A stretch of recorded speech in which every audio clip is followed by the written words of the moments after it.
used to work as a bouncer.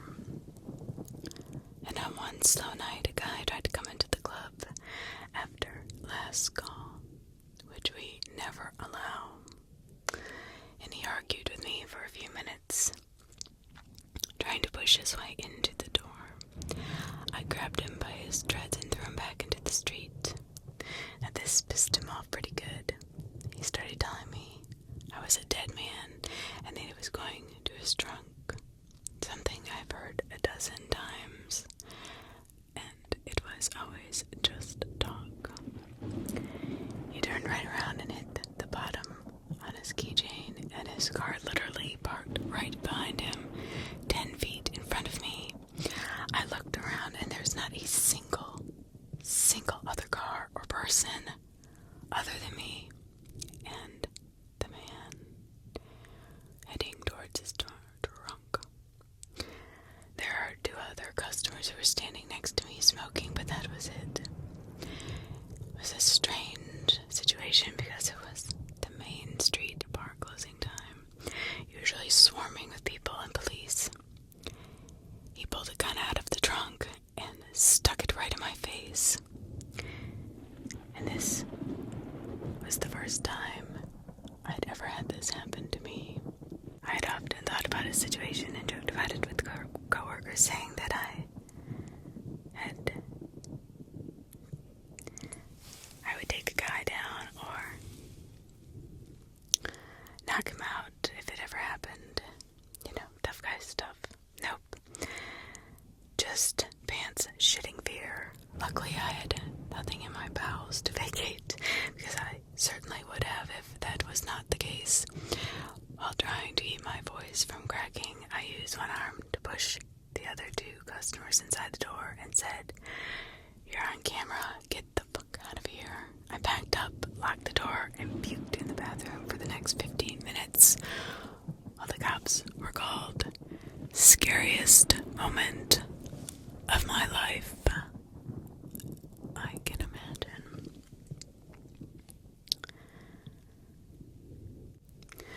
Shortly after graduating from high school, I woke up one morning and found my father dead in our living room. I tried giving CPR, but he was already dead by the time I came out. I suffered PTSD from this event and regularly would have nightmares where I would be walking into the living room and I would realize that I was about to see him lying there dead. I would start screaming before I got there. I would wake up screaming. And this went on for about a year, where I was not a functioning human being, really. I would stay awake for days just to not experience the dream over and over again. Then one day, I had a mental break in the middle of the day. According to my girlfriend, who is now my wife, said I tensed up like I was having a seizure for about an hour straight. In my mind, I had to keep living out that morning over and over. I would stop myself before I went into the living room with a primal scream, which my wife said I would go into this jerking movement and scare her well, but it was real life. I mean, it terrified her as much as it probably terrified me. Finally, I would let myself go into the living room and see my father's dead body. After I came out of it, I did not have the nightmares anymore. Flash forward to 2005. I joined the army and I'm in Iraq. I was leading a convoy and we had intel that terrorists were sending children out in front of convoys to get them to stop and ambush them. As I'm driving, a kid runs out about 300 meters in front of my vehicle and I froze. We had orders to run over anyone in our way, and I was dreading having to make that decision. Oh my god. My truck chief is screaming at me to floor it.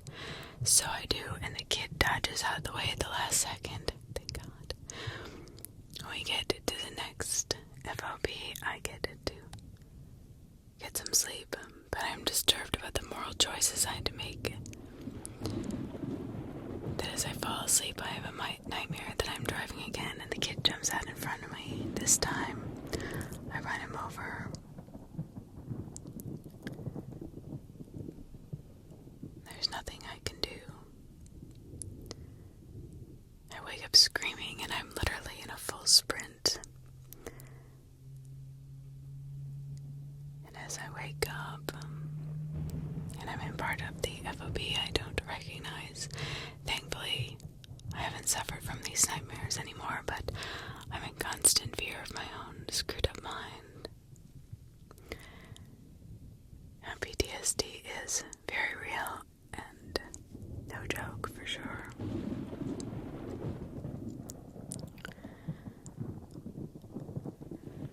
My mother-in-law was a very funny and cool person. She and my wife were really close, and sadly she passed away when our son was about 4 months old.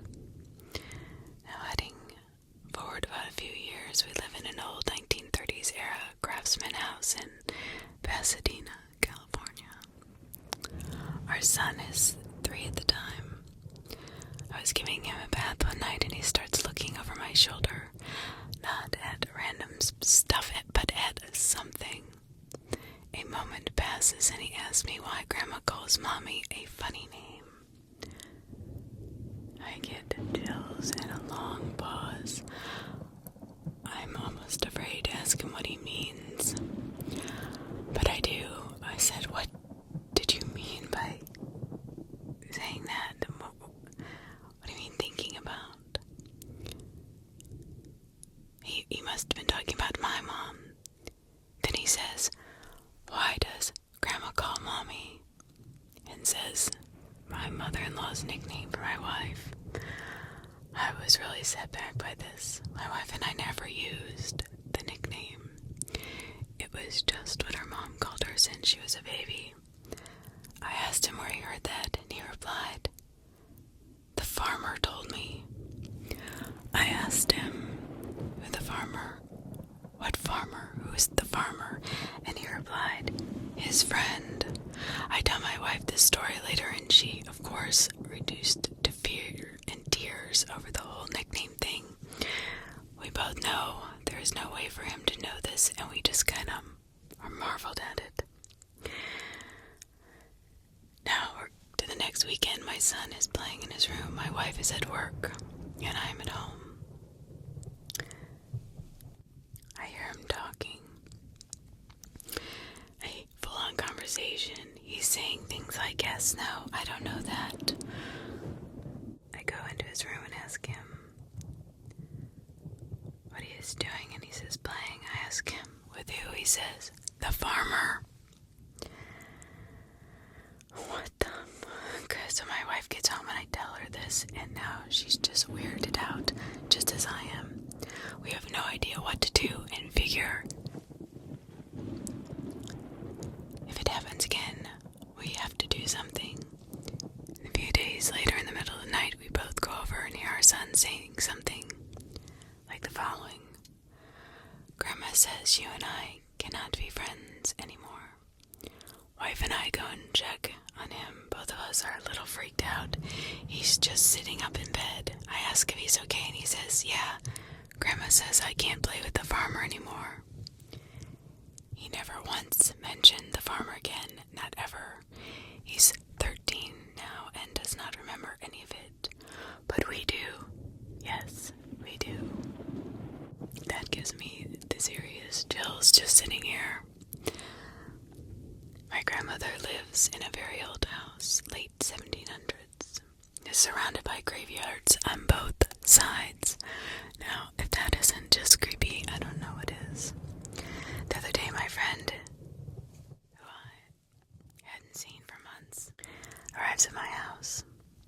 We are walking along the old cobblestone driveway when he begins talking about his newfound spirituality, not in a religious content, but with regards to feeling tuned into things. I believed him.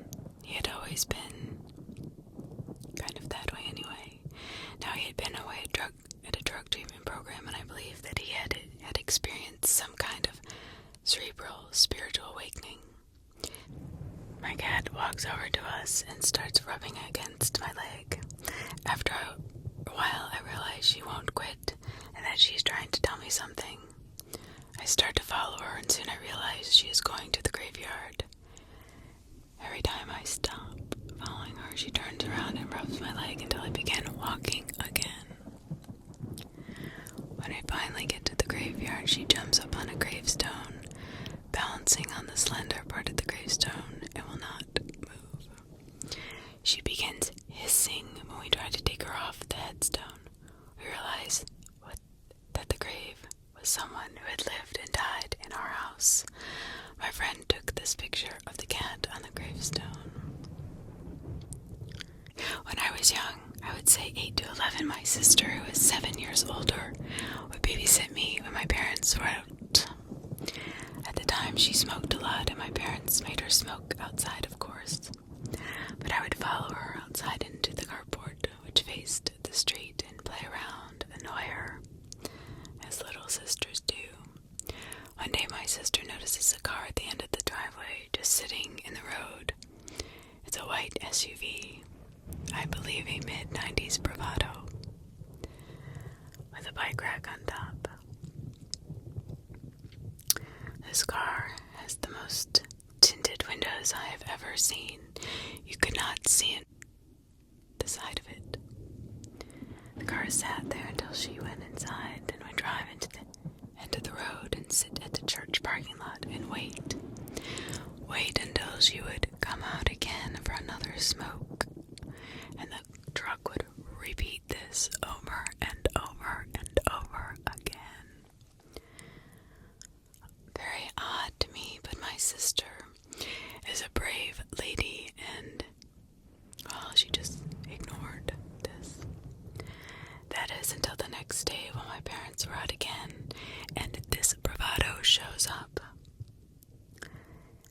Again, this truck would sit at the end of the driveway and just watch her.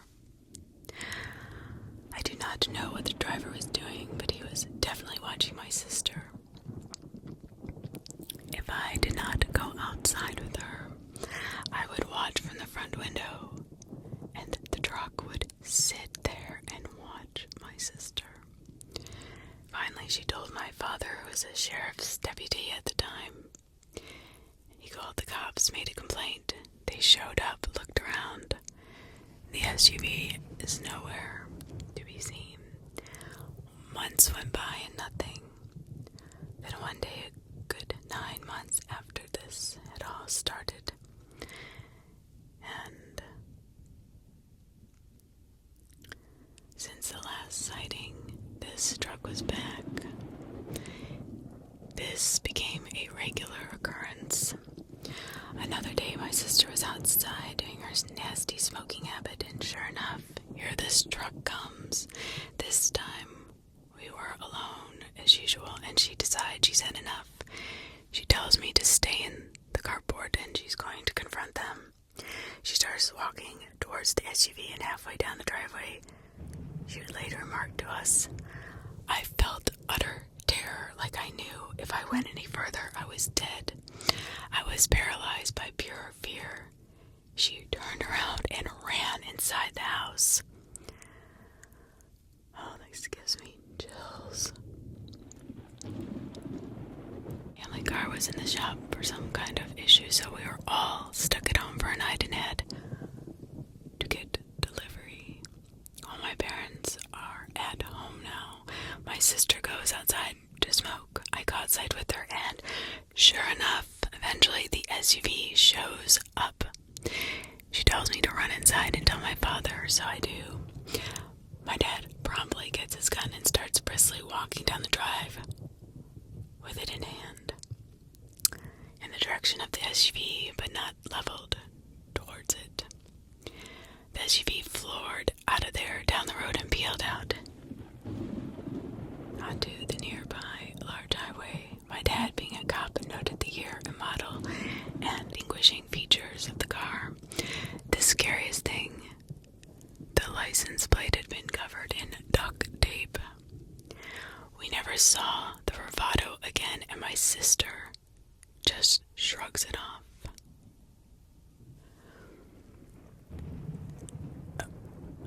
I mean, I don't even know what to say, because that's not something that should be ever shrugged off. Because if it's not her sister, it's going to be somebody else. Those guys were definitely scoping her out. My sister and I were playing outside when we were younger, and an elderly couple was walking by our yard.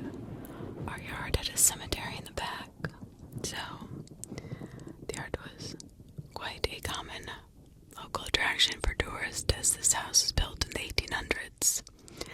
Most of the graves were from children who died back then from the flu. There are some creepy stories from that place, but nothing lives up to what happened all those years ago.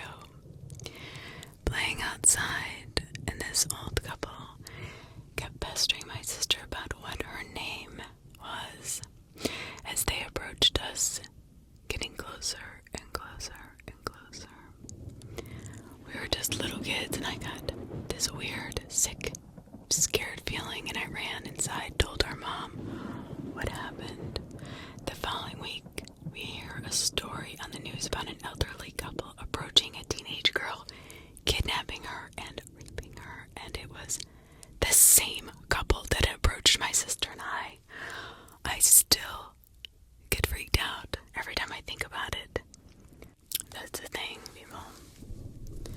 Whenever anything happens like this, it is not a joke. You need to tell somebody immediately. Don't wait for anything. Please, please, please, please do not wait. I can't even tell you how lucky these kids were.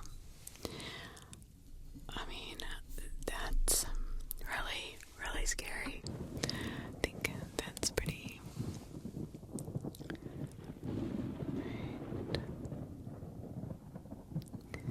These stories will always stick with me. I grew up in a house on Long Island in the town of Brentwood.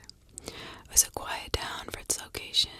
My dad worked as a taxi driver at the time, which meant he would usually end up coming home early in the morning, and I would greet him. The day is Saturday. I'm watching cartoons, and my dad comes in. And I run to say hello. My mom hears us from the bedroom and says, "Hello, honey. Don't go in the pool. It's not ready yet." Me and my dad think that's weird, that it's 6 a.m. and we weren't going to go in the pool anyway, but brush it off, and he goes in to tell me his usual stories of the crazies he picked up throughout the night. And we then realized it was Saturday. My mom was at work. It was only me and him in the house. The voice sounded just like my mother. A couple weeks later, we had just moved into the house, and my new neighbors come over to welcome us to town. It was 2 mothers, 2 sons, one my age and one a little older in 10th grade. 2 little girls, one blonde-haired girl and a shy brunette that did not talk. We get to playing some soccer. However, the little brunette girl is nowhere to be found. The curious little kid that I was, I ran around the property and I find her playing in the woods, a dangerous area for little kids to be exploring. She asked me to come play tag, but I declined, wanting to get everyone into the game. The reaction of everyone as I asked them to join us was puzzling, along with the response from the mom. "We only have one daughter." Oh my god, that gave me chills. Oh my god. Turns out the small brown-haired daughter, our girl, drowned in the pool at our house 10 years ago. The mother soon passed from a heart attack. Oh my god, I have chills all over my body. I don't know why. This is like really affecting me. The following 5 to 6 years was terrifying for everyone.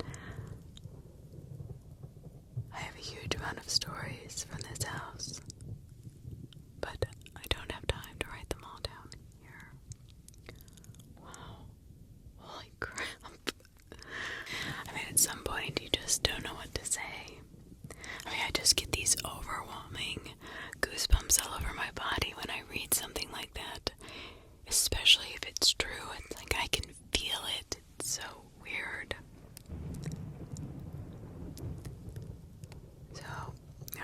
doing laundry when all of a sudden one of the lights blew out in my basement.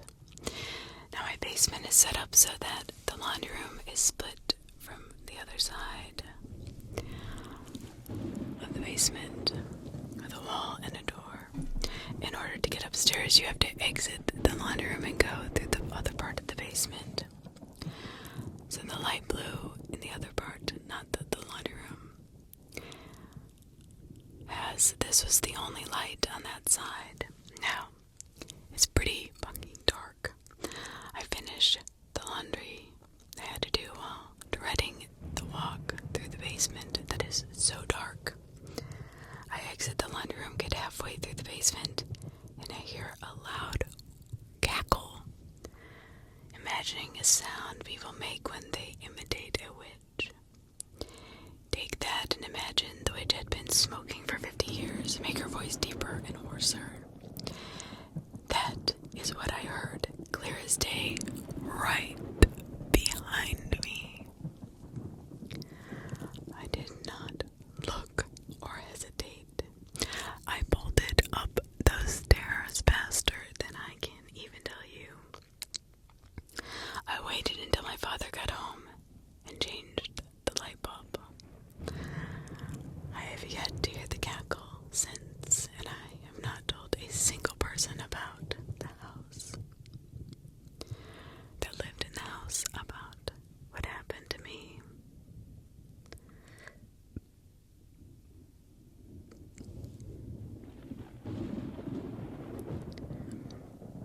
I used to live way out in the country, not desolate, but a few neighbors and lots of land. So it's summertime for me. That meant a very late night on the internet. Our only computer was in the guest bedroom on the opposite side of the house from my room. Now the house is pretty wide. I had to pass through 3 different rooms if I wanted to use the internet. 2 a.m. and I'm on the internet talking with friends or something. Some situation comes up where I need to go get something from my room, so I exit the guest bedroom. I walk through the laundry room, tiptoe quietly through the kitchen and past my parents' bedroom because the floor creaks, and enter the living room. I'm 6 feet from my bedroom door when I hear this blood-curdling shriek. My eyes are almost tearing up from even thinking about it, coming from right beside my left ear. The side that the dining room table was currently on. As in there is no space for anyone to stand there and scream in my ear. I sprint to my room and slam the door behind me. I grabbed whatever I came for, and I sat on the corner of my bed. The next morning I asked my parents if my mother woke up shrieking that night, and they both shook their heads, looking at me a little oddly. Luckily, that was the first and only strange experience in that house.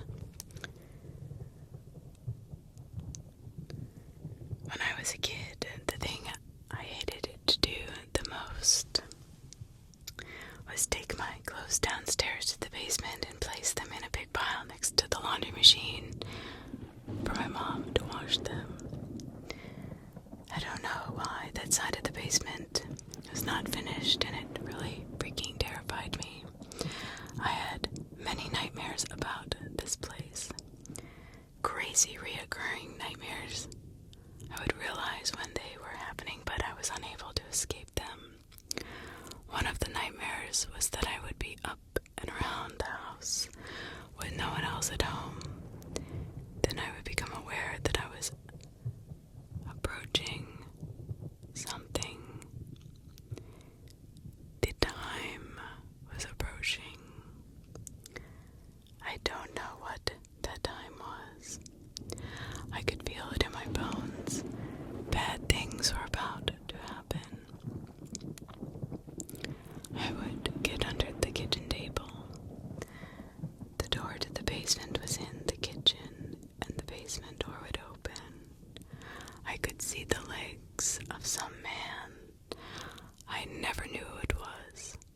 ever saw his face, I knew that if this creature caught me out in the open, this creature would do terrible things to me. The worst thing was the thought that this creature knew I was under the table, but he enjoyed the fact that I was so afraid, hiding under there, trying not to be heard or seen. Either at the end of an unrelated dream or just the dream by itself, I would be walking down the stairs into the basement. When I stepped off the last step, I was plunged into total darkness, and something would grab me. I cannot explain the terror that evoked in me when this happened. The fact I knew at the top of the stairs what was about to happen, I could not stop walking.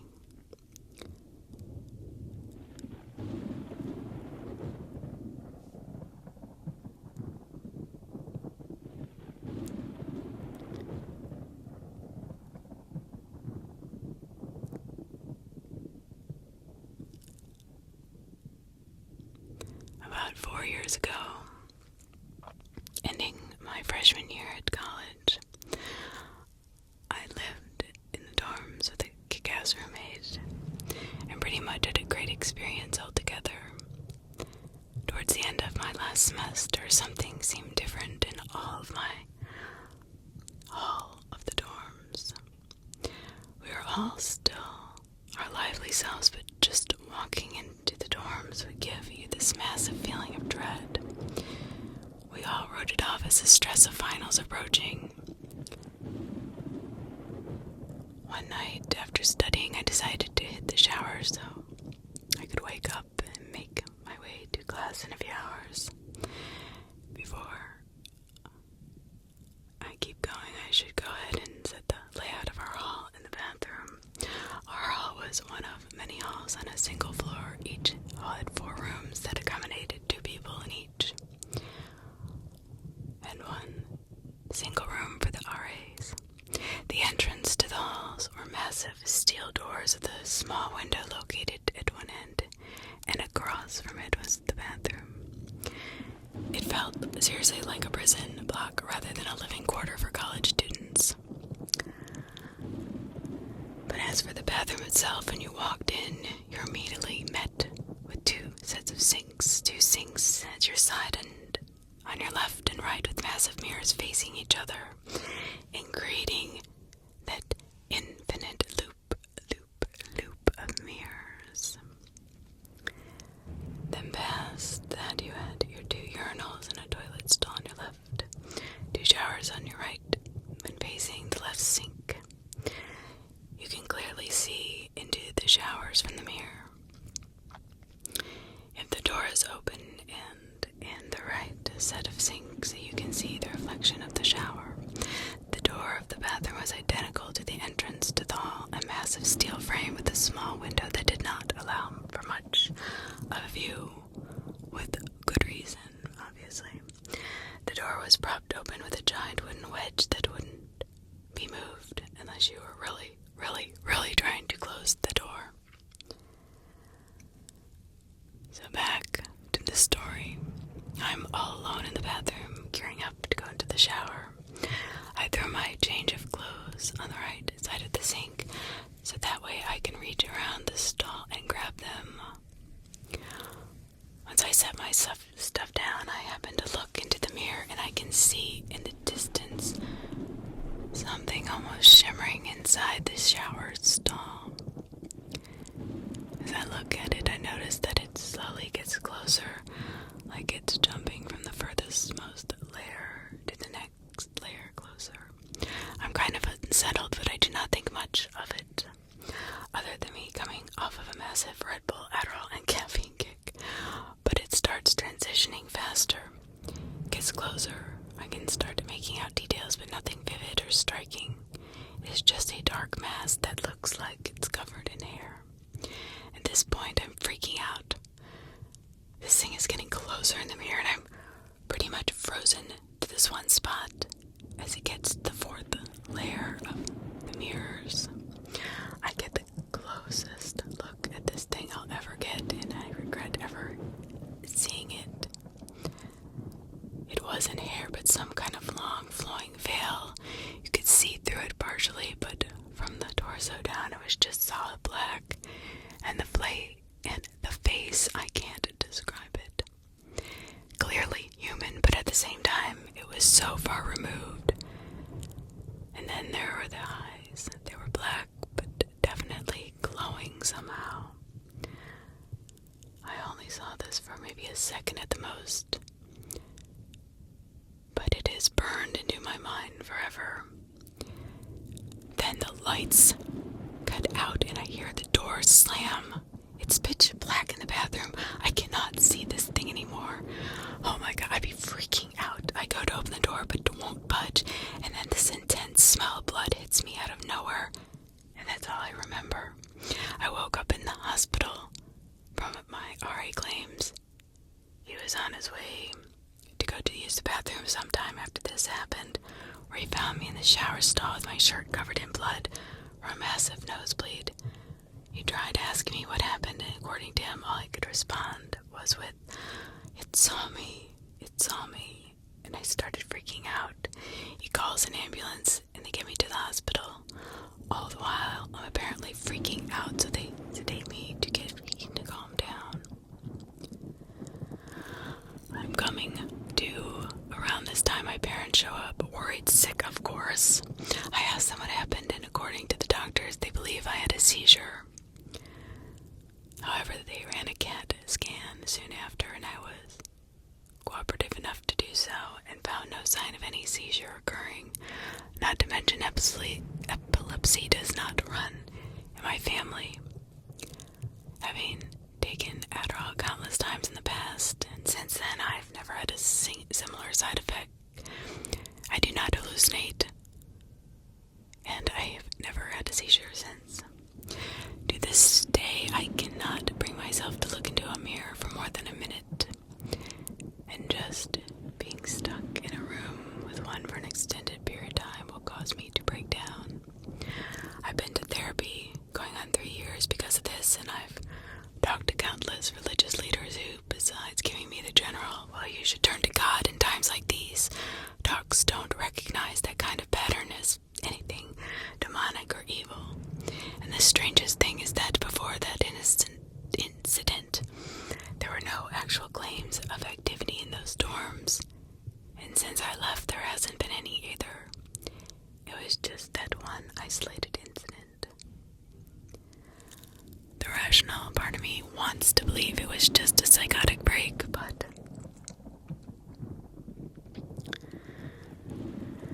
I don't know. I believe him. I don't think it was a psychotic break. He would have continued on to have one. I mean, he woke up fine. He did not have a seizure. I don't know, that also gives me the chills.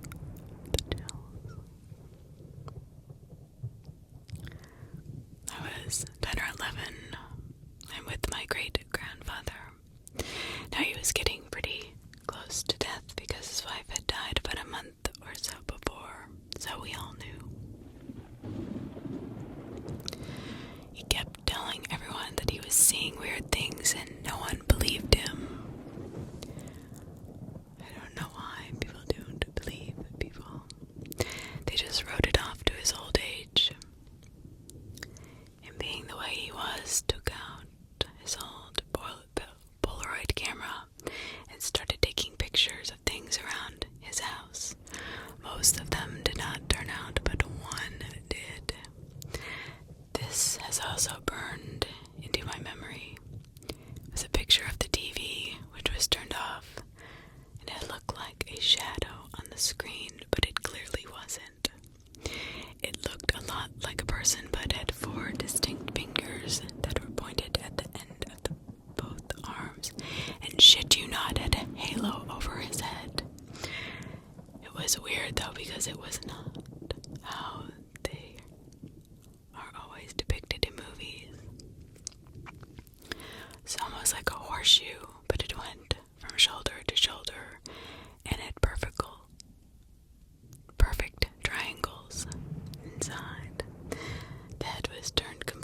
sideways to the right so you could see its outline. My entire family saw it. My aunt said it looks like a monster, which I'll never forget. Later on, we asked my grandmother where the picture was, assuming she would not be insane and throw it away, and she completely denied the whole thing. She kept saying she did not know what we were all talking about. I could probably draw a picture of it if anyone wants.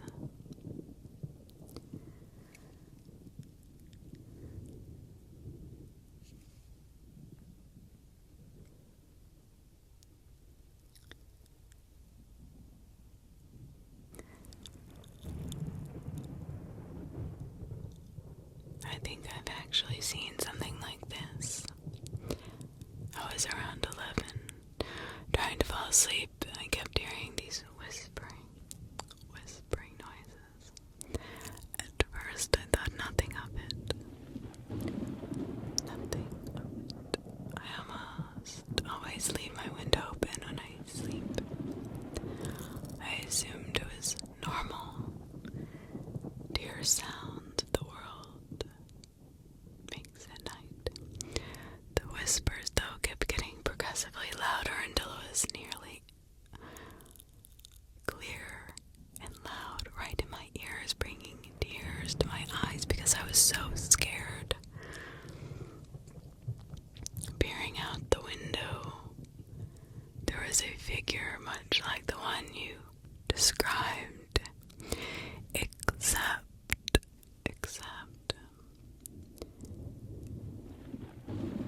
it had really long hair that was messy, as if the hair had never been brushed. This thing nodded and whispered something about everything being okay, then just disappeared. Probably a weird dream, but I still get the chills thinking about it, especially since I still sleep in the same bedroom where it happened.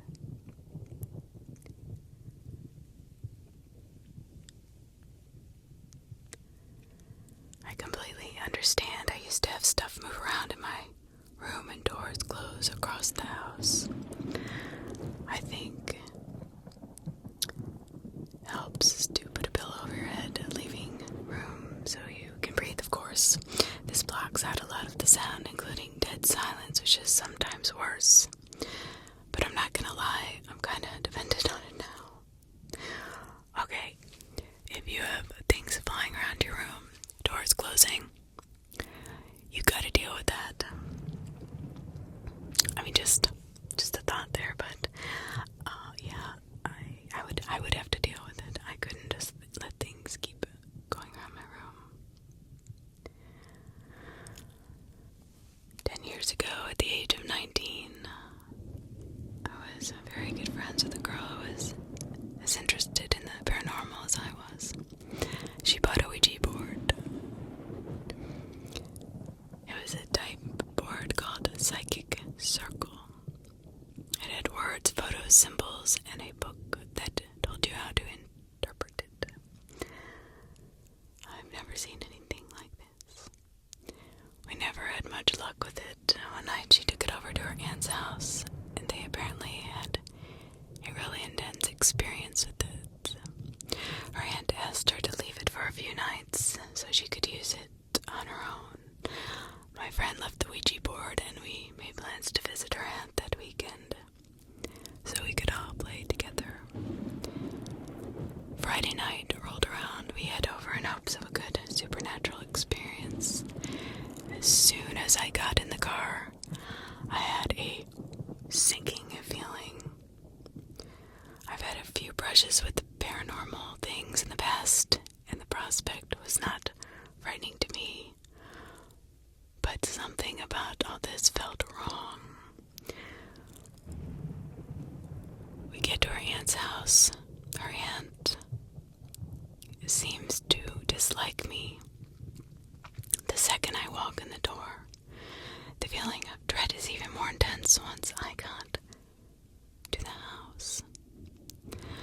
So now, her aunt is definitely showing she doesn't like me, and the feeling of dread is worse. But I brush it off as paranoia and try to be friendly. My friend's aunt takes the board out of the box, and oddly, it looks old. Whether like this Ouija board had been left in the sun for years. The previously bright colors were faded and worn. My friend looks at her aunt and said, "What happened to the board?" And her aunt says, "Oh, the Ouija board has been sweating." Her aunt puts it on the table, looking at me with the utmost of suspicion. Now at this point I felt absolutely terrified and my palms were clammy and shaky. I put them on the oracle and her aunt says, "No." I take them off and she says, "They don't like you. They don't want to answer your questions, I can tell." We leave very shortly after that. My friend is extremely upset. She says that the whole episode was very out of character for her aunt. Her aunt refused to give back the board, and I wound up buying my own. No luck with that one either. I take this as a sign, and I give it to some friends. Oh, what the heck was up with the aunt? What the hell? Okay. I moved to Montreal and got a new Canadian phone number. Over the next 8 months, I would get texts and calls from French people at strange hours of the day saying things like, "Is Nina there? May I speak to Nina? Has Nina come home yet?" Now this happens several times a month. It was an April morning. While I was in bed, I get a call from a withheld number. A French woman asking again for Nina. Apparently, she was with the Montreal police and Nina had been missing for over a year. Good effing going Fido. Oh my god. I sent an inquiry to the Montreal police website a few days later asking if there's anything I should know about this missing Nina. A few weeks later, I get a response. The basically said, "Yes, Nina's missing, but we can't say anything else." I searched missing persons in Quebec, Montreal, and Canada, but I could not find any Nina missing within the last year.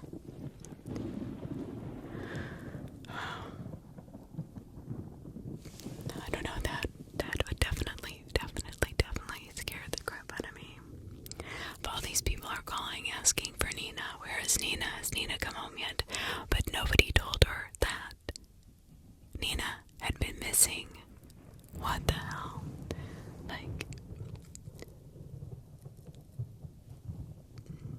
These are not prank calls. These were people actually looking for Nina. It could have been her killer or the person who took her. They should have ran her phone records and found the number and called them back. That's just what I, as a police officer, or investigator, would have thought to do. I don't know. I'd want to know who kept calling her in the middle of the night, wondering where she was. That is bizarre.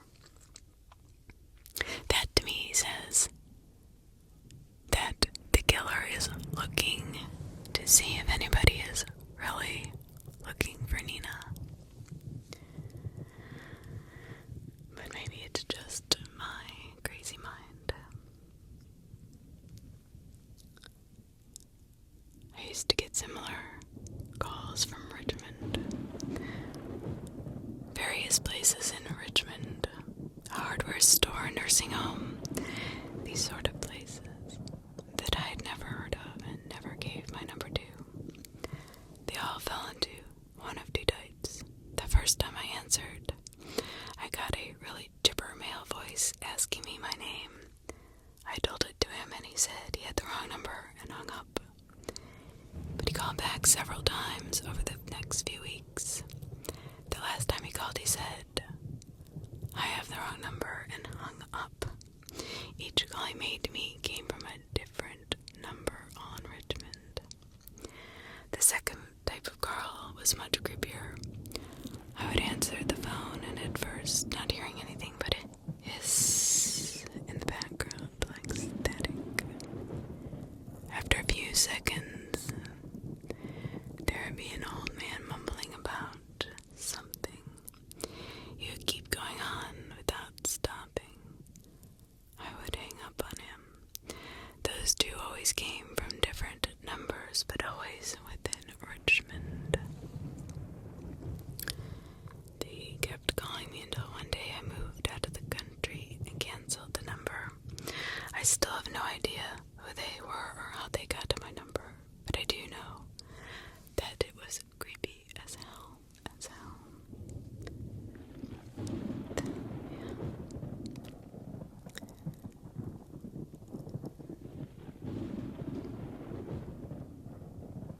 I was sleeping at 3 a.m. in my basement room. I wake up to the sound of someone moaning in agony on the couch. The way my room was laid out, I could not see this person. I assumed I was hearing things and tried to go back to sleep. But it didn't go away. 5 minutes later, leaned up and saw his legs and shoes. Same as a friend who had been over earlier. Nope. Lean up farther. He's Hispanic. Friend is Greek. I sit there for 30 seconds and my first thought is to attack the fellow. I had a 3-inch knife on my nightstand. He had not noticed me. Instead, I remember my room locks from the outside. I convert a basement. I move. He hears me and chases me out of the room. I get there first and lock him in it. I sprint up 2 flights of stairs to wake my parents. Now I'm 15 at the time. They think I'm having a bad dream or something. They casually walk downstairs, and right as they approach my room, the edge of a 10-pound weight from my room breaks the door. There's actually a guy in there. My mom reached for the phone and called 911. My father, with her, went to the middle floor of the house and drew a broadsword from the most decorative suit of armor in the living room. Tells me to fetch the cavalry saber from the umbrella stand. Weird family, I know, but just deal with it. 5 minutes later, police arrive, open the door, and arrest the poor fellow who was drugged out of his mind. PCP. Oh, thank God you weren't murdered by this guy. Apparently it got in diving through a window. I take sleeping meds, so it did not wake me when it shattered.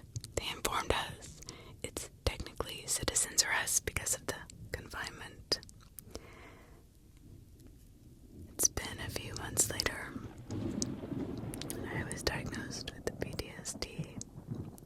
Mid-August, the hallucinations, flashbacks are brutal, but the worst part is the shame. If you got PTSD from that, it doesn't matter. Everybody's brain is different. You can't be ashamed because you got PTSD from something that was maybe not dramatic to somebody else. It could be very dramatic to you. I don't know why people have to judge other people. And you don't know what happened to that 15-year-old boy when he was a child.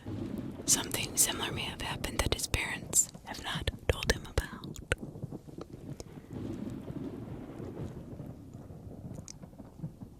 I was 8 or 9 and my family lived in a house in a little hidden neighborhood.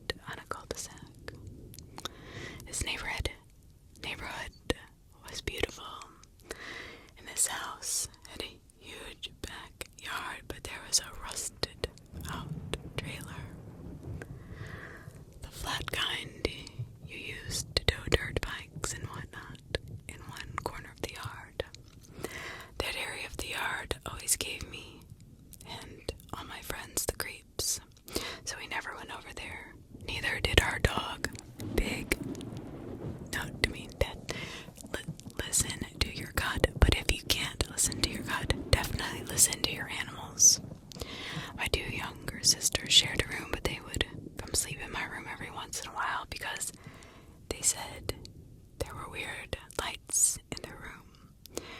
My parents dismissed it as street lights bothering them. But one night I woke up to this weird feeling of anger. It was like when you're standing next to someone that is murderously pissed at you. There was a shape of a person standing in the doorway and a single red glowing light. The cherry of a cigarette. Both my parents smoked, so I thought it was one of them. I sat up and said, "Mom, Dad." But there was no response from either one of them. Dad. No response. My heart started racing. The figure in the red light disappeared. I pulled the covers over my head as quickly as possible and made myself into a tight ball. There was a tug at the blankets at the bottom of the bed. I pulled the blankets back and there was another tug. Terrified and unable to move, I held onto the blankets as hard as I could. The tugging stopped, but I was frozen in fear. Eventually, I fell asleep again. When I asked my parents about it in the morning, both of them said they were asleep the entire night. Must have been a nightmare. Fast forward 20 years. I used to have nightmares about the house, but especially the corner of the garage turned in, which looked like a black hole in my dreams. It was a one-story house, but I used to have dreams of running downstairs into the den where I knew if I went close to the black hole that something evil would happen and get inside me. I also had dreams about other houses in the neighborhood being evil, and if I went to them for help, I would die.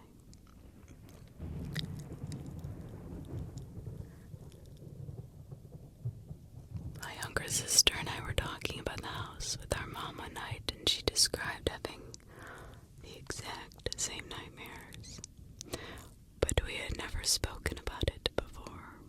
In her dream, she would run down the stairs into the kitchen, where the cupboards would be open and closing by themselves. There would also be a man standing in the den near where I would see the black hole. Needless to say, all three of us are pretty creeped out. I've been by the house a few times and still get this eerie feeling when I come into the neighborhood. Maybe it was built on Native American burial grounds. I'm laying in bed at my then girlfriend's house while she and her roommate are at class. I'm hungover, and this was not unusual for me to stay over or chill around the house when she was in class. She has a little Pomeranian and a roommate / cousin as a Chihuahua. They start going freaking bonkers in the hallway, like panicked yelps. It was enough to concern me. I get up to check what was going on. I should say I'm 6'1" and very muscular, athletic. I'm in my boxers, and I'm heading towards the hall door. These two pretty hood-looking dudes are holding the dogs down, trying to shut them up. I didn't really know what was happening. For a second, I thought maybe they were her friends. I don't know, so I just say, "What's up?" in a rather harsh manner. It surprised me how mean, aggressive I sounded. Anyway, these guys bolted. I stepped back and shut the bedroom door and kind of stood there processing that they were burglars. I looked out the window of her bedroom and saw the Pomeranian trotting around outside. I gathered myself and opened the door and checked around the house. They were gone. Our neighbors had the Pomeranian, but the Chihuahua was gone. Her cousin and her cousin's friend found the pup later, unharmed, thank gosh.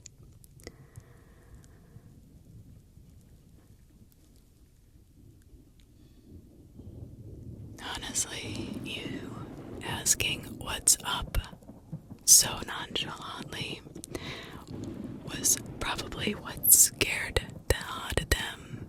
You being half naked and just being so brazen about it, like, hey, I know you dudes are here, but what's up? That's what scared them. Oddly enough, sometimes the most calm reactions and simple ones are what scare people the most, oddly. When people know they have you cornered or scared, they tend to be more aggressive. I don't know why, just kind of how it is. That's why when officers are talking to you, they're always very calm and assertive, but they never really raise their voice ever. So in a way, that was exactly what this guy did. He asserted himself in a very strong voice, just nonchalantly said, "What's up?" You know, he was lucky that he could control his emotions, because I'd been like, what the hell? I don't know. Around 5 years ago, I'm pretty sure I saw an alien. I was 12 years old and I just moved to Querétaro, Mexico, from the US with my parents and my brother. We did not have a place to stay. My grandmother let us stay at her house for a couple of years before moving out.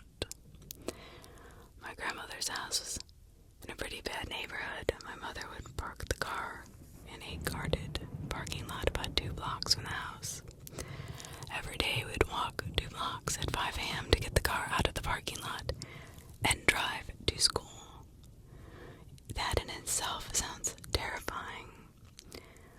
One day we were walking towards the parking lot when all of a sudden my mom stops me and tells me to be quiet. Baffled, I ask, "What is going on?" She then proceeds to point at a tree that was perhaps 8 to 10 meters away from us. I see a small, pointy-eared figure that would pop its head out from behind the tree, kind of like a little boy teasing us. This was not a little boy. It was a small gray creature with big eyes just looking at us. My mom then proceeded to grab me by the hand and start walking in another direction. I then saw it run away in the opposite direction. About 3 years later, I was doing some research and found something similar on the internet. I'm pretty sure it was the same type of alien or being that I saw. I swear on my life that this happened. I don't usually find stories that talk about aliens in these threads, but I found that one to be quite interesting. My Nana is a very good friend she has known since her nursing days, back when they both had their kids and grown into women. Her friend's ex-husband ran into my Nana.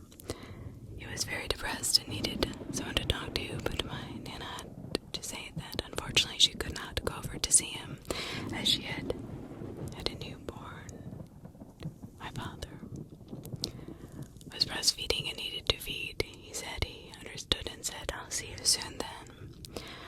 My grandfather was on nights at work at this time, so she was not expecting anyone home or to visit until the next morning. At about 9 p.m. that night, she heard their front door gate open. It was a very vocal gate. She liked it that way so that when she was alone, she knew when someone walked up to the house. She assumed that maybe Granddad had been sent home or forgot something, so thought nothing of it. That was until the family dog began to stiffen up and growl toward the front door and nobody opened it. He began to bark. Nana insisted he had never been like that before. He was a dog that had been brought up around 4 youngsters, placid, patient, and kind. She tried to get up to open the front door to see if some kids were playing around with her, but she couldn't. She was frozen in her place on the chair. So she said she felt icy cold for 2 minutes. The fire was blazing. Nana described that after the cold began to fade, she felt very calm and serene and heard the front gate go once more. In the morning, when Granddad returned home, she explained to him what happened and at what time. He told her he had some terrible news, that her friend's ex-husband had committed suicide at around 8:50 p.m. that evening. It took about 10 minutes walk to my Nana's house, then from his. Oh, that's crazy. She experienced his suicide, basically, and him passing on. Oh. My grandparents, for some reason, they have a way of always moving into haunted houses. The houses weren't really creepy, but they would always have weird paranormal stuff happen. So, this story, it happened on summer vacation when I was 13 years old. At this age, I always would stay up late eating junk food and playing video games. Because of this, I could hear the vibration of anybody walking down the hallway. I was at the end of the hallway across from my grandparents. If I heard someone walking, usually be my grandfather getting some Tums for his heartburn. But this was a recognizable pattern, the sound of feet hitting carpet as they make their way down the hall to the Tums and then back to the bedroom. They would finish off with hearing my grandfather close the bedroom door. Then I started to notice something. Randomly throughout the night, I would hear these footsteps. Later than 1 a.m., I would open the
was 8 or 9, we lived in a house that my father built for us in the middle of nowhere, Indiana. My parents owned a small business that often brought clients to our remote little homestead. And over the years, we met some rather, odd characters. One such person was a strange man that gave me the creeps. As soon as I saw him, he arrived at our home in a black car and tinted windows, wearing all black with a black hat and dark sunglasses. His demeanor was extraordinarily strange. He was interested in our black Persian cat named Mercedes. Nevertheless, he left after his consultation with my parents. But later at dinner, everyone admitted that he set them on edge. That night, Mercedes got very ill. After a few days later, an illness the local vet could not diagnose. That included the cat vomiting up gobs of what appeared to be black tar. Oh, Mercedes died. In her final moments, she would swat and hiss at something in the air. I'll never forget the chill I got when she took her last breath. After this, many strange things began happening around our home. We'd find footsteps in the snow that started and stopped out of nowhere. Noises in the middle of the night. The wallpaper would be torn halfway off the walls. My mother, who has always been somewhat of a sensitive person, claimed to start seeing demonic creatures around the house and became rather withdrawn. I had asthma, but had been a long while without an attack. Soon after all this began happening, I started having horrible episodes again. Very sick one night. I slept on the floor next to my mother's side of the bed in my parents' bedroom. Under their bed and around there were a bunch of boxes, family photos, wrapping paper, etc. Things that we'd been meaning to store somewhere else. In the middle of the night, I had a particularly bad asthma attack. I heard my mother wake up screaming, "Get away from her," and trying to get to me. Every box from under the bed and around the room had been stacked between where I lay on the floor and my mother's side of the bed, preventing her from getting to me. She finally reached me and gave me my inhaler. She cried all night. She never did tell me what she saw that night, but strange things continued to happen for several more months. We had the house blessed and tried everything we could. Eventually, the activities started to slow. My brother and his family lives in the house now, and they hear unexplainable sounds every so often, but nothing like what happened that winter. I grew up to be quite a skeptic, but I still cannot explain what happened that year. I just tell myself it was all in our heads. It was all in our heads.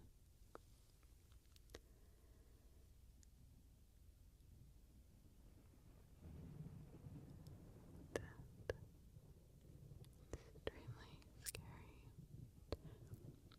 My family went on vacation, sitting in the living room playing Xbox. I heard a noise outside. I paused. Horn blaring. I live in the middle of the country. I grab my revolver, walk out to my mom's Camaro. Horn blaring. No one sitting in the seat. Horn stops all of a sudden. Screw this. I walk inside. I see something run through the house. I chase it to the sliding glass door. Never opened that door. I have no idea what the heck was going on. I left and stayed at my friend's house the rest of the week. Weird stuff happens on this farm. Another time, I stayed at my grandparents'. They went to sleep. I stayed up watching a series of unfortunate events. I fall asleep. I wake up about 3 a.m. in the recliner. TV is on. The DVD menu. Turned down low. I heard this brutal scream from a woman. Blood-curdling scream. I get the heck out of there. I told my grandmother. She walked outside and sees nothing. Nothing. Also at my grandparents', they sometimes see a little girl and an older woman from time to time. There's an old house that's halfway standing in the woods next door to them where the old woman lived. My grandfather recognized her. She used to take care of him when he was sick as a child. She usually only shows up when he is sick now. They do not recognize the little girl. Do note that my house and my grandparents' house are all on the same farm. Okay, that is creepy. I don't know if this is going to be scary to you, but it freaks me out. I live close to a Walmart, so when I need to go, I just walk there. But the trail takes you behind the store. Then you have to walk along the side to get to the front. There's, I guess, somewhat of a foresty area all the way around the back and side of the store. My boyfriend and I were walking one night to get some stuff for root beer floats. But as we're walking up the trail, we see a black dog sniffing around. It was dark, and I jokingly said, "What if that's some sort of creature?" And the dog whirled around its head at the exact moment, looked at us, and then took off at a speed I had never seen a dog run before. I'm talking like flash speed. Weird. A couple months later, my neighbor tells me she and her son had a creepy black dog roaming around the back of Walmart. Okay, could not be the same one, right? Just a coincidence. She then tells me that when it spotted them, it took off at the speed of light. Then my boyfriend comes home in somewhat of a panic a few weeks later and says he saw the damn dog again. Now it's just getting weird. It's not black like a dog would naturally be. It's black in the way an absence of light would be, is the best way I can describe it. Like a void of nothingness. That is a dog's shape. The details are a little hazy. Yeah, I'd been drinking quite a bit. I was down in Toronto for a concert, and, well, long story short, I got stopped by the police. They arrest me and they take me to the drunk tank. Not a big deal. I was very intoxicated, and I had, yes, been there before. I passed out in the back of the car. Forgot to mention it was an unmarked car, sort of relevant in this case. And they wake me up, and we're at some building that looks somewhat like a warehouse, not the police station. We get inside, and it's, I don't know, like a hospital. The cops leave me there, and people come up and start taking blood, but like weird amounts, more than you normally would take. Still not worried at all because I'm absolutely shit-faced at this point, but then it gets weird. The nurse, like people, laid me into a bedroom where I guess I was supposed to sleep, and some bouncer guy slams me on the floor, throws me into bed, and straps me there. Like 7 or 8 straps across my body. At this point,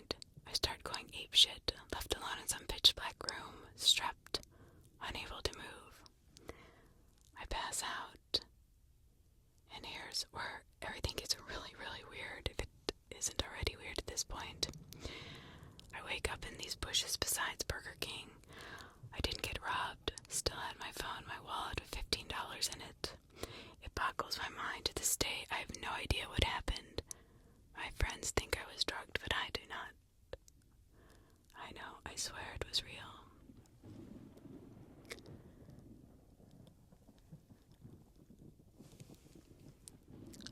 I don't know, that sounds pretty scary. It was 2009 and I'm staying at my parents' house. I'm visiting my parents during a college break. They had moved into this house the year after I left to go to school, and it always creeped me out.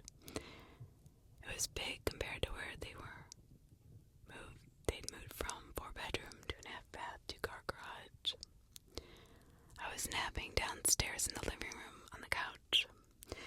Around 1 p.m., incredibly sunny outside, I woke up to the sound of the doorknob jiggling upstairs. The doors for the rooms in this house had those doorknobs that you push in and turn to lock. My dad, being the guy he was, had locked himself in the bathroom a few times since before he had never seen these kinds of doorknobs. Anyways, the fact that it had woken me up was one thing. I'm a fairly heavy sleeper. I assumed that my dad came home from work for a break, since it's about a 10-minute drive from the house. I go upstairs saying, "Don't worry, I'll get you out, Dad." The weird thing is that none of the doors were locked upstairs, and nobody was there. Yeah. All the doors were wide open. I would say a little creeped out, but I chalk it up to a dream or imagination or whatnot. I go back downstairs, I turn on the TV, and pretty much promptly fall asleep again. I'm awoken again. This time I know I hear the knobs upstairs jiggling violently, so loud that it was above the white noise from the TV. I immediately get freaked out. I call both my parents from my cell phone to make sure that they had not come home early from work. But they are both still at work. Yeah, my heart's in my throat, my hands shaking.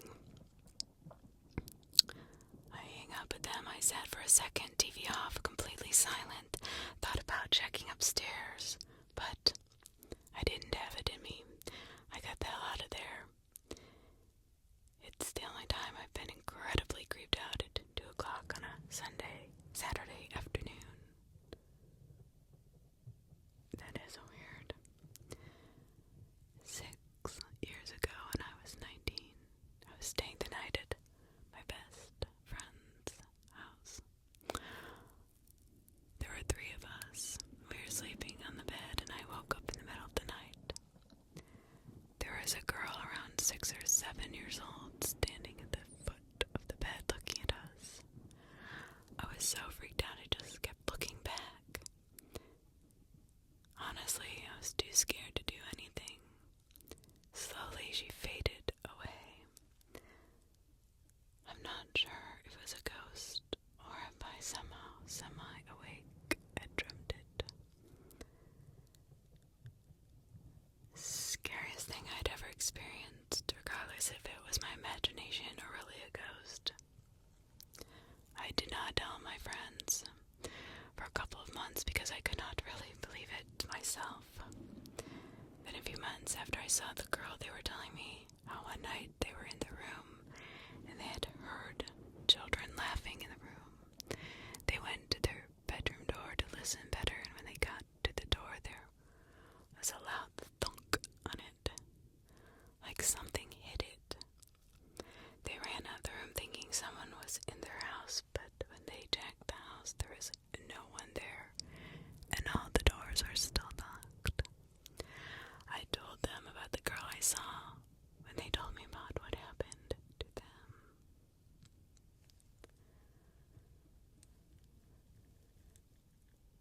A few years ago, I'm living with my sister because her and her significant other were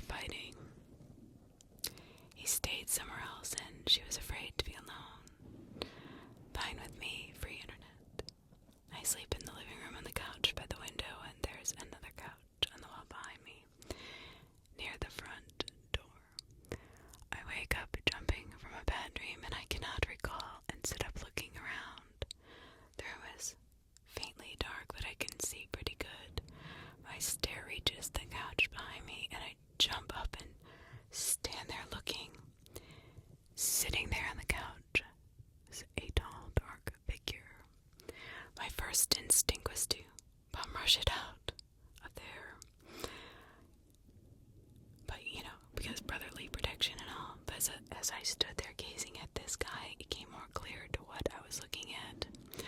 I'm getting chills and my eyes are tearing up just writing this. Long, black, pointy, hooded robe. Its head was down enough that I could not see inside the hood, and its arms were crossed, folded into each other. It only took a few seconds, but I felt like I was there for an eternity. I ran into the next room looking for something to hit it with. I found a baseball, and I clutched it tight as I stood there and tried to wake up and wrap my head around everything that just happened. I completely snapped out of it, and wide awake at this point, I chalk it up to a pile of clothes on the couch before I gather the courage to check. I walk into the living room slowly and turn on the light, and right where the figure was sitting, nothing. No clothes, nothing, not even remotely anything resembling what I saw. I went back to sleep and told no one that I thought I met the Grim Reaper. The Grim Reaper. My first night in Somalia, we had to set up a camp. We used the embassy golf course. There was nearly no moon. There are gaping artillery holes in the wall surrounding the compound. We wired them all. A bulldozer dug the defense holes after the sun went down. I pulled duty on one of the holes a little before midnight for a few hours. The guys we relieved complained about the smell of the hole. I got in and they did not exaggerate the smell. The fighting hall was horrid and we were being poked by jagged rocks. I was able to sleep in the next morning after the night duty when I got up and went outside to wash up.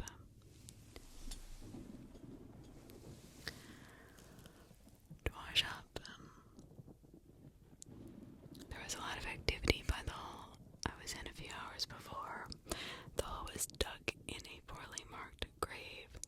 The activity at the site was loved ones claiming remains. The smell, decomposition, the jagged rocks were bone shards. Oh my gosh. I spent my first night in Somalia in a dug-out grave. Many interesting things have happened to me and my family, but this one never fails to make my palms sweat, eyes tear from fear. This particular one is my aunt's story, and it is 100% real. My aunt is a retired middle school science teacher. She loves all aspects of the subject: botany, geology, archaeology. During her time as a teacher, she would take workshops during the summers, offered through the school district. One in particular was set in New Mexico.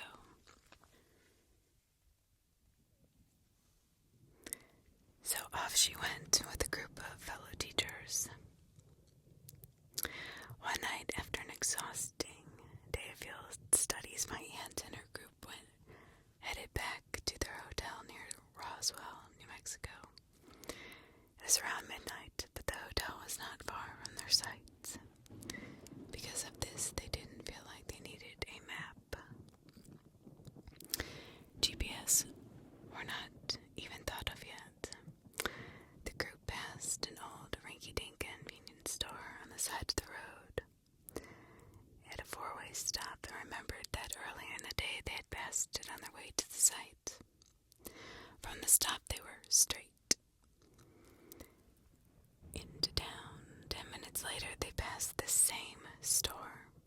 The group laughed, thinking the sun and their exhaustion had made their memory foggy. Confident, they kept going straight. 10 minutes in, the store is passed again. Worried, the group heads right at the stop, but the same store is passed again.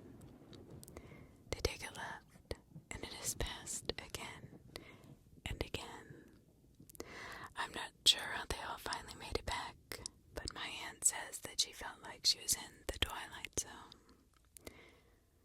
Like the store was a prop and a huge, terrifying joke.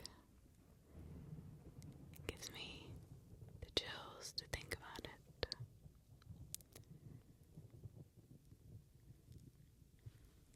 I used to work in a nursing home.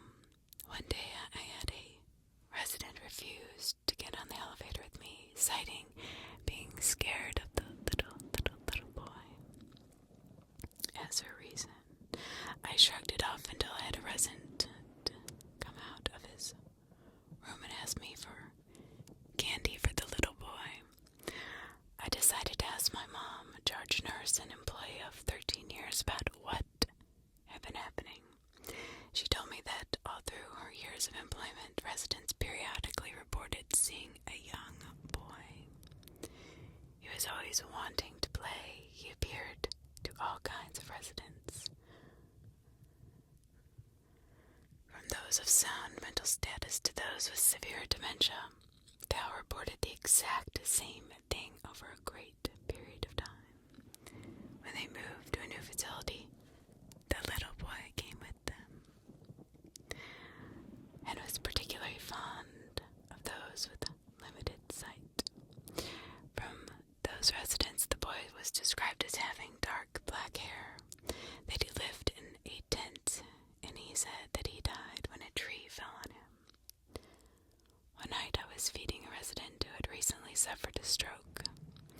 She had lost the use of her right hand and required total assistance.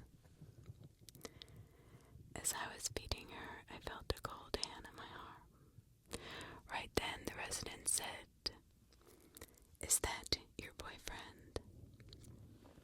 He looks a little young for you." I nearly shit myself.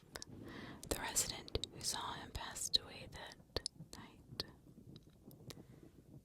This nursing home has an angel of death, and he touched me on my shoulder. When my mom was a teenager, being in her mid-60s currently, she was not overly religious, and still is not. She does not read the Bible regularly, rarely goes to church. However, she prays every night, because that is what gives her comfort. I'll have to side note this with I watched normal horror movies with her every so often. Nothing too crazy or gory, but spooky, if you will, sort of stuff. I asked her if she wanted to watch The Exorcist, and she flat out 100% refused. She said there is absolutely no way she will ever watch anything related to possession or exorcisms ever. Well, this got me really curious. The movie Constantine came out, and I show her the trailer, asking her if she wants to watch it. She sees the girl near the beginning climb the ceiling and again refuses. I should also note my mother will refuse and kick you out of her house if you even think about bringing a Ouija board into it. You will yell, scream, and cuss until you drop the subject, and that's that. Alright, so the little black story is out of the way. I ended up asking her why exactly she refuses to watch these sort of movies. Well, she tells me when she was a teenager at a sleepover at a friend's house, they were up playing games. The parents watching TV. Her friends and herself are on the floor playing a Ouija board. Or a board game, a game my mom has never played before. But it is a Ouija board. And she doesn't know what it does. Well, they start playing, asking a bunch of questions to the board. They end up finding out there is a spirit in the house, so they ask it to show itself. Nothing happens. They demand it to show itself. This was her first indication something was not right, because the lights all around the house, every single room, went out immediately, including the TV. Then snapped right back on. Spooky. Nah, just a fluke. Then they asked the question, "Who are you?" The piece moves around the board in big circles with their hands on it, shaped the letter D, moves to the letter E, then to the letter V-I-L.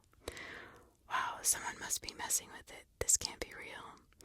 So they ask, "If you are the devil, then show yourself. Show yourself."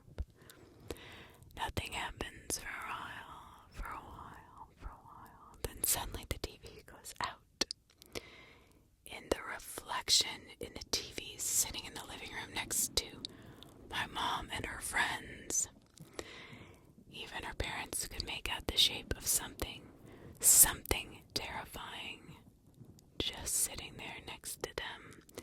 The house got extremely cold. Suddenly loud noises could be heard in the kitchen, stuff flying off the top of the refrigerator, and cupboards opening and closing. They immediately stopped the game, closed it up, and threw it in the trash, never to play it again. Later that night, my mom is sound asleep, is awoke by something loud and clanging on the roof. She listens intently, and she can hear what sounds like chains and a dog up on the roof. Well, that's not possible. It must be outside somewhere. She wakes up the next morning and goes and talks to her friend's parents. She asks any of them, their neighbors, if they have a dog. They say no, and they tell her they also heard the dogs and chains on the roof last night. That's the story of why my mom refuses to watch anything that involves exorcism. She truly believes that the devil was there with them that night, sitting next to them, messing up things. Every time she tells me that story, a cold shiver runs down my spine. And in no way would she be making this up.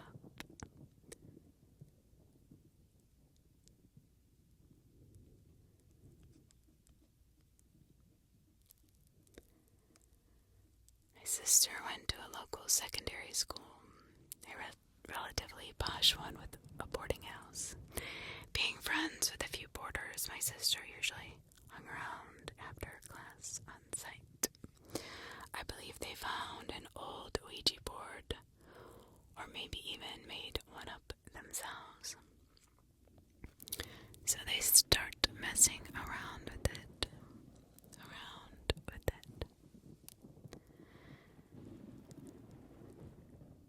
A friend of theirs, who is currently there, Georgina, asks something relating to her family and gets a response she thinks is way off. That she is not the oldest or something like that, laughing it off. They eventually call it a night and everyone heads in their respective directions. However, that night at dinner, Georgina brings up what they've been messing around with and what had happened, and apparently said her mom has some sort of immediate breakdown and reveals that she had a child or two before Georgina, that one had died and one had been given up for adoption. I like to believe that Georgina had heard inferences to the kids growing up and internalized it, eventually revealing it to herself later on as a teenager, but I don't think so.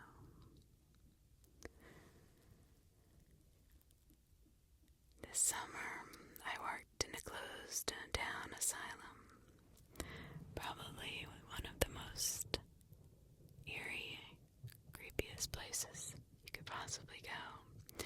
I was going to do bureaucratic stuff, but became interested in the history of where I was working. I was a sociology undergrad.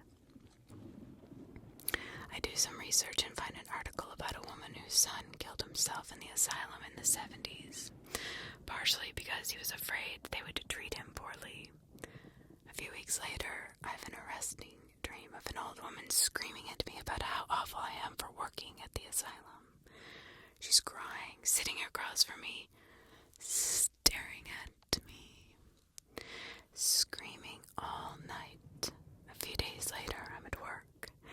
Me and the other intern. We're in the basement of one of the old buildings filing medical records of deceased patients. All of the rooms where the records are stored have been repurposed. Some used to be rooms of patients, some used to be storage. One is an old cafeteria, and one is where they used to prepare bodies before taking them to the morgue. All the rooms are locked. We are going door to door trying to open a door to put a record away, and the other intern puts the key in and tries to turn, to no avail. She tries for a good minute, and while she is trying, I get this vivid image in my head of a young man in the room who has hung himself. He does not want us to come in and is holding the door shut. The key turns and opens. We put the records away in silence. Other things happened during that internship that freaked me out. The story of how we figured out that our one records room we used to be the body prep one is messed up. But I swear to God, the woman and her son were getting to me. I can imagine.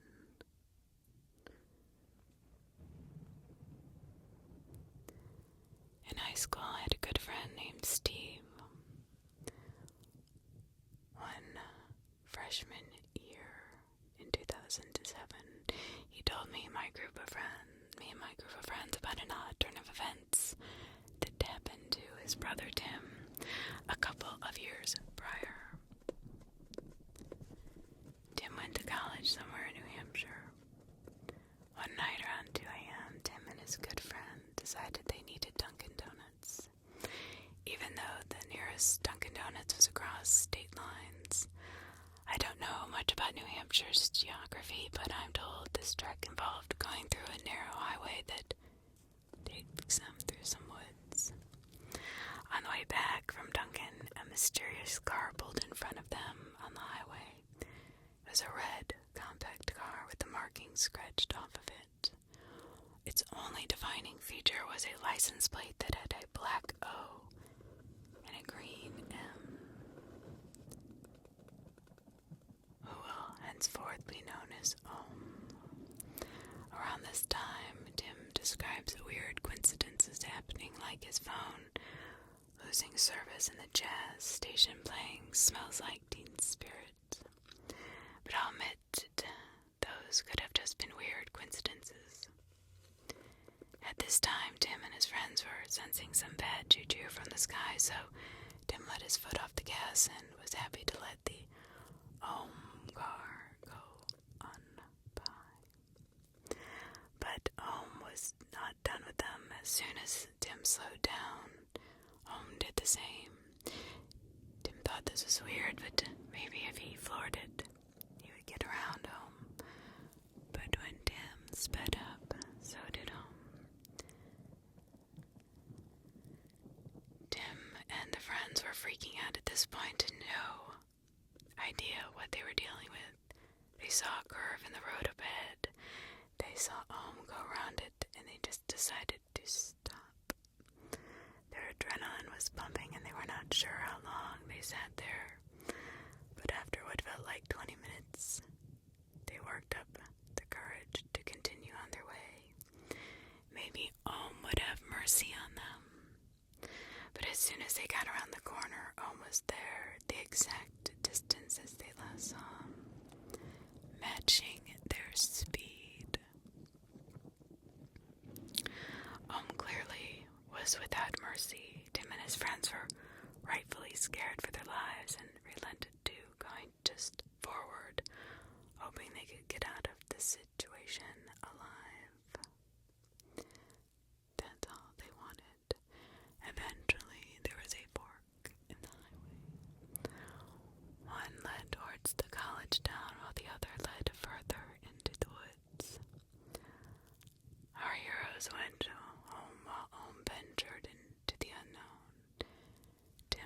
saw again. So I was told this story my freshman year and was convinced it did not happen. Even my buddy Steve wasn't exactly sure of its veracity. But around 2008 or 9, I was listening to a local radio talk show. While doing homework and heard a news bulletin, there was a murder in a neighboring county the previous night, and the sole witness saw a car leaving the scene of the crime. She described it as a red compact car with a license plate that had a black O and a green M. I nearly shit myself. I'm in suburban Orange County, California. What the is doing all the way over here? Maybe I was just hearing things. I ran into Steve the next day at school and he heard the same report. We learned two things. One, neither of us were crazy, and two, the was effing real. So the previous May, my friend Blake was on his way home from dropping off his girlfriend around 2 a.m. For some reason, he decided to take a highway that leads through a canyon home. While driving along, a car pulls in front of him. It's a red compact car with a license plate that has a black O and a green M on it. Blake was familiar with the stories and became rightfully scared and fell as far behind as led him. When they reached the end of the canyon, did a U-turn and went back while Blake